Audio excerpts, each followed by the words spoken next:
Assalamualaikum warahmatullahi wabarakatuh. Halo semuanya. Perkenalkan, nama saya Najwa Fatun Wafik dengan NIM 24810500058. Di video kali ini saya ingin memenuhi tugas akhir dari mata kuliah Filsafat Ilmu. Selamat menyaksikan. Nah, langsung aja ke poin pertama, yaitu menjelaskan materi yang sudah dipelajari di perkuliahan mata kuliah Filsafat Ilmu. Nah, menurut saya di perkuliahan Filsafat Ilmu, materi yang paling saya ingin pelajari lebih lanjut atau materi yang paling saya buat berkesan itu ada di bab 2. Bab 2 itu menjelaskan tentang logika dalam matematika. Pasti dong semua orang berpikir, atau saya juga berpikir, awalnya saya mengira tuh logika itu tuh cuman soal cara berpikir, terus berpikirnya itu lebih ke masuk akal. No. Tapi setelah saya tahu dan setelah Bapak ngejelasin bahwasanya logika itu tuh cakupannya lebih luas loh. Jadi bukan hanya kita berpikir terus pikiran kita itu masuk akal, bukan. Jadi ibaratnya menurut yang saya ketahui ya, logika itu tuh bukan sekedar kita berpikir lalu merasa pendapat kita benar. Bukan. Jadi melainkan dari definisinya sendiri, logika itu tuh sebuah disiplin. Maksudnya sebuah disiplin yaitu disiplin ilmu yang mempelajari sebuah prinsip-prinsip berupa penalaran. Jadi agar logika itu benar, maka akan ada suatu kesimpulan yang dihasilkan dan dapat dipertanggungjawabkan. Nah, jadi dari penjelasan tadi mengenai definisi yang saya ketahui, saya jadi memahami nih bahwa logika itu tuh bukan hanya berdiri sendiri. Logika itu banyak cabangnya. Seperti yang kita tahu, ada logika formal, logika informal, logika predikat, dan lain sebagainya, banyak yang lainnya gitu. Nah, jadi hal yang membuat saya sadar bahwa berpikir logis itu bukan hanya mengikuti perasaan saya saja atau mengikuti keyakinan saya saja, tetapi harus berdasarkan aturan-aturan yang jelas. Nah, di dalam logika juga ada aspek penting loh. Nah, aspeknya itu yang dipelajari oleh Bapak itu ada 2. Yang pertama ada aspek konsistensi, terus yang kedua itu ada aspek kelengkapan. Nah, di dalam bab 2 ini menurut saya ya, bagian yang paling menarik adalah ketika membahas bagaimana kita berlogika dan mengetahui apakah itu suatu kebenaran ataupun bukan gitu. Nah, seperti yang kita tahu, logika dalam matematika itu kan banyak ya penalaran atau kebenarannya. Nah, intinya kebenaran dalam logika ternyata bukan karena kita percaya atau yakin terhadap sesuatu kebenarannya, tetapi karena kita tahu ada dasar atau ada pendukung gitu, pendukung dalam matematikanya. Nah, kalau di dalam matematika itu dasar atau pendukungnya itu bisa berupa kayak definisi-definisi, aksioma-aksioma, atau aturan yang sudah disepakati. Jadi ketika seseorang mengatakan kalau suatu pernyataan itu benar, pasti dong harus ada alasan yang dapat dijelaskan. Contohnya seperti misalnya ya, saat ditanya oleh guru gitu mengenai konsep ini, logika ini. Misal ditanya, apakah angka 2 itu termasuk bilangan genap? Pasti dong jawabannya bukan sekedar, iya angka 2 itu bilangan genap, bukan gitu. Tetapi kita harus mengetahui dulu berdasarkan definisi-definisinya. Bilangan genap itu menurut yang saya tahu ya, bilangan genap itu kan adalah bilangan yang habis dibagi 2 tanpa sisa. Nah, dan angka 2 itu tuh memenuhi definisi tersebut. Nah, dari sini kita tahu kan bahwasanya ini kebenarannya ada. Nah, gitu. Jadi kebenaran dalam logika ini, angka 2 itu bilangan genap itu pasti ada karena angka 2 itu habis dibagi 2. Gitu. Jadi, memahami logika itu tuh bahwasanya logika itu tuh tidak berdiri sendiri, melainkan bergantung pada tadi struktur-strukturnya, definisi-definisinya, dan aturan yang mendasarinya. Nah, ngomong-ngomong soal logika dalam matematika, selain itu saya juga menyadari bahwa yang saya tahu logika itu tidak hanya digunakan dalam matematika saja, melainkan logika juga bisa digunakan loh dalam kehidupan sehari-hari.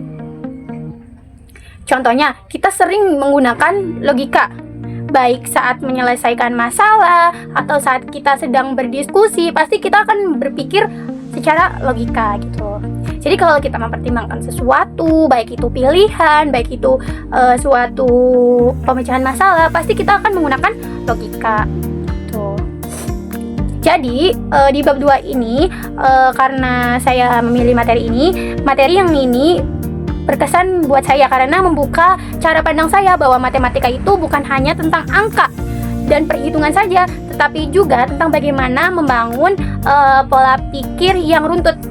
Jadi bukan hanya kita menjawab soal terus itu tuh benar, bukan. Jadi kita harus mengetahui runtut dan sistematisnya gitu, dan alasan yang jelasnya juga.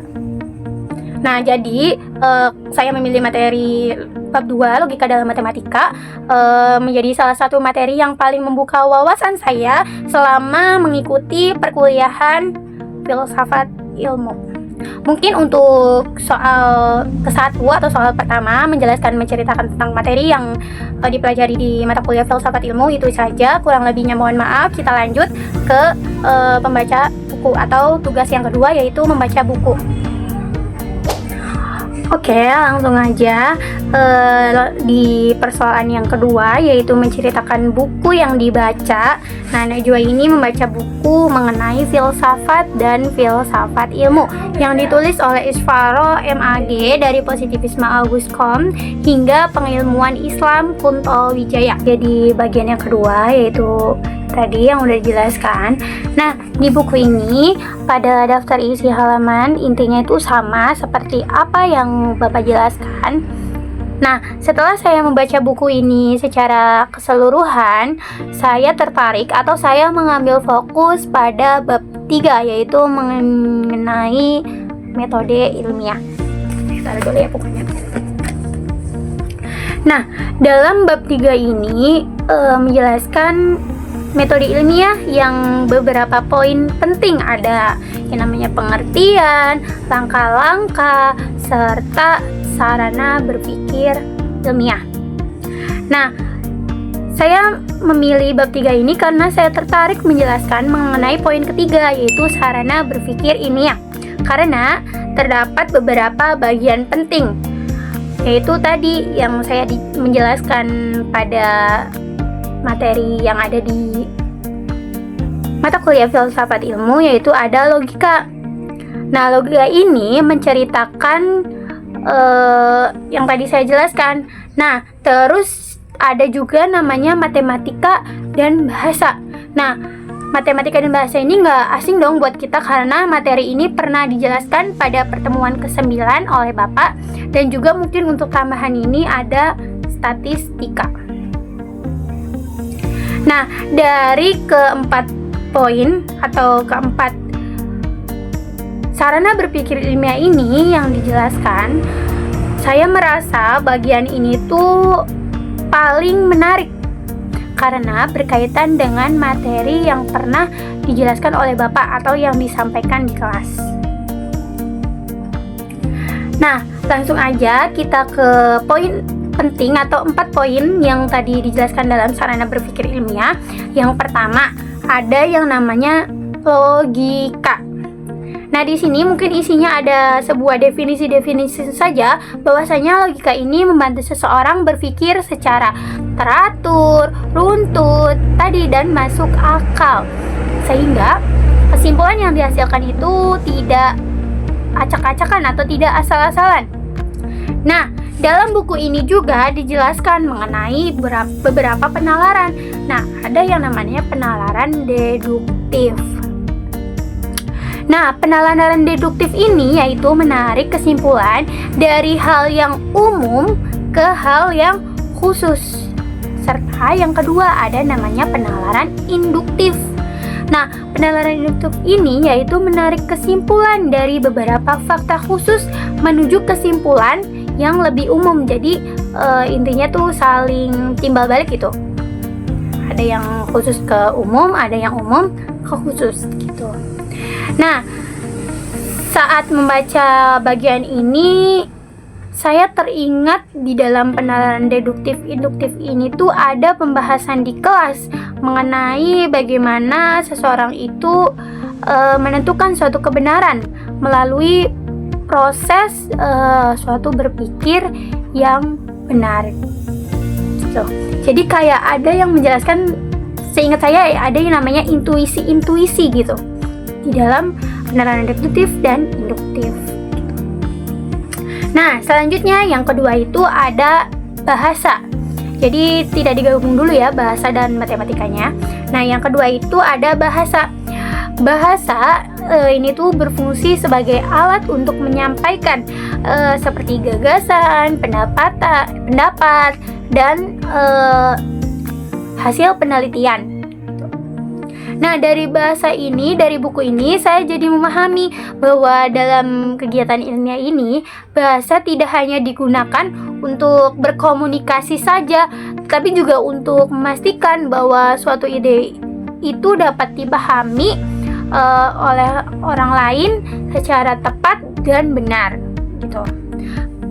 Nah, jadi karena itu pemilihan kata, istilah, atau susunan kalimat yang jelas sangat penting loh agar kita ini tidak menimbulkan suatu kesalahpahaman gitu. Jadi intinya bahasa ini merupakan aspek penting. Jadi bukan hanya kita sekadar mengobrol, bukan sekadar kita berbicara gitu, tetapi ada aspek-aspek penting yang ada di dalamnya. Nah, kemudian di sini ada yang namanya matematika. Yang ketiga, matematika ini pasti dong berperan sebagai alat bantu untuk melakukan suatu perhitungan secara pasti dan menggunakan logika dan logis gitu. Nah, seperti halnya dengan matematika juga terdapat beberapa aturan yang jelas sehingga hasil yang diperoleh ini dapat diuji loh kebenarannya. Misalnya, kita ingin mengetahui 1 ditambah 1 itu 2 atau 2 ditambah 2 itu 4. Nah, yang nilainya ini pasti dong akan tetap sama selama menggunakan aturan matematika, bukan 1 tambah 1 kayaknya 3 deh, bukan dong, melainkan kita aturan ini tuh akan sangat berlaku selama kita menggunakan aturan-aturan yang ada di dalam matematika. Nah, dari sini saya juga memahami bahwasanya matematika ini menjadi salah satu sarana penting dalam ilmu pengetahuan. Karena dengan matematika ini kita dapat mampu memberikan ketepatan dan kejelasan dalam proses berpikir kita sendiri. Jadi matematika itu bukan hanya kita menjawab 1 tambah 1 itu 2, tapi melainkan kita mengikuti prosedur-prosedur atau aturan yang ada dalam matematikanya sendiri. Nah, yang terakhir ada yang namanya statistika. Seperti yang kita tahu bahwasanya statistika itu mengenai pengolahan data. Jadi kayak semacam pengumpulan, penyajian, analisis, hingga menarik kesimpulan atau statistika inferensial.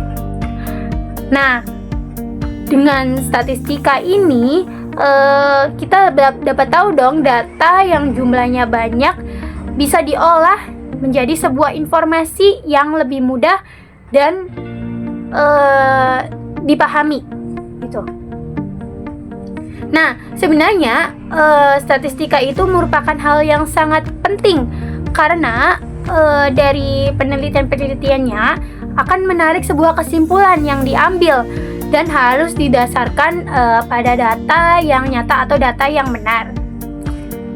Jadi bukan hanya dugaan atau pendapat kita sendiri gitu. Nah, jadi dari 4 yang saya jelaskan tadi itu merupakan bagian yang saya tertarik di dalam buku karena membahas tentang yang tadi.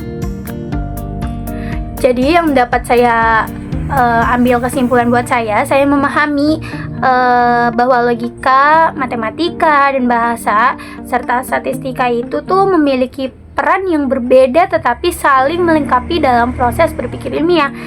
Sama yang halnya tadi, logika itu bukan hanya sekadar kita berpikir dan lain-lain saja. Jadi logika itu membantu kita menyusun cara berpikir yang benar. Terus ada bahasa tadi ya, bahasa itu membantu menyampaikan ide kita dengan jelas atau secara terarah gitu. Terus yang ketiga itu tadi ada matematika. Matematika itu memberikan ketepatan dengan dalam perhitungan. Dan yang terakhir ada statistika. Statistika itu membantu mengolah data menjadi informasi yang bermakna atau informasi yang merupakan bagian-bagian penting gitu.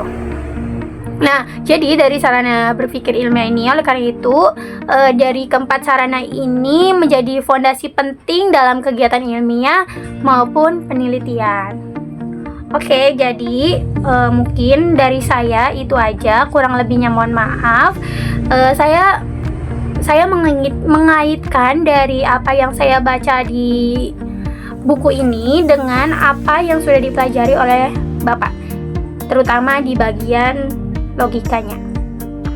Terima kasih. Wabillahi taufiq wal hidayah. Wassalamualaikum warahmatullahi wabarakatuh.